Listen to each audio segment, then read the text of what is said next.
কুষ্টিয়া সদর আসনের জামাতের এমপি মুফতি আমির হামজা আমাদের সিরাজগঞ্জের কৃতি সন্তান, সিরাজগঞ্জ সদর আসনের এমপি, বাংলাদেশ সরকারের মাননীয় বিদ্যুৎ জ্বালানি ও খনিজ সম্পদ মন্ত্রী জনাব ইকবাল হাসান মাহমুদের বিরুদ্ধে কটূক্তি করেছিল। ইকবাল হাসান মাহমুদ নাকি নাস্তিক, এই কথা উনি বলেছিল।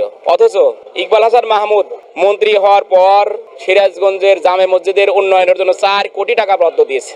উনি একজন ধর্মভীরু মানুষ, ধর্মপরায়ণ মানুষ। ওনার পিতা থেকে শুরু করে আজ পর্যন্ত মসজিদ মাদ্রাসার যে কাজ করেছেন উনি, এটা অকল্পনীয়। অথচ তার বিরুদ্ধেই মুফতি আমির হামজা বলেছিল ইকবাল হাসান মাহমুদ নাকি নাস্তিক। আমরা এই কথা শোনার পরে আমরা ক্ষুব্ধ হয়ে তার বিরুদ্ধে মামলা করেছিলাম। মামলা করার পরে তার বিরুদ্ধে সমন জারি হয়েছিল। সমন জারির পরে, সমন পাওয়ার পরে উনি আসেন নাই। না আসার পরে ওনার বিরুদ্ধে গ্রেপ্তারি পরোয়ানা জারি হয়েছিল। তারপরে পুলিশ গ্রেপ্তার করে নাই। আজকে তারিখ ছিল, আজকে মাননীয় আদালতে বললাম যেহেতু পুলিশ গ্রেপ্তার করে নাই, অতএব মামলাটি বিচারে আনা উচিত।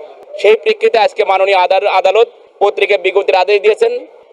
পত্রিকা বিজ্ঞপ্তি হওয়ার পরেই মামলাটা বিচার শুরু হবে ইনশাল্লাহ। আমরা চাচ্ছি আমরা ন্যায় বিচার পাবো এবং ওনার যথোপযুক্ত সাজা হবে, এই বলে আমি আমার সংক্ষিপ্ত বক্তব্য শেষ করতে চাচ্ছি।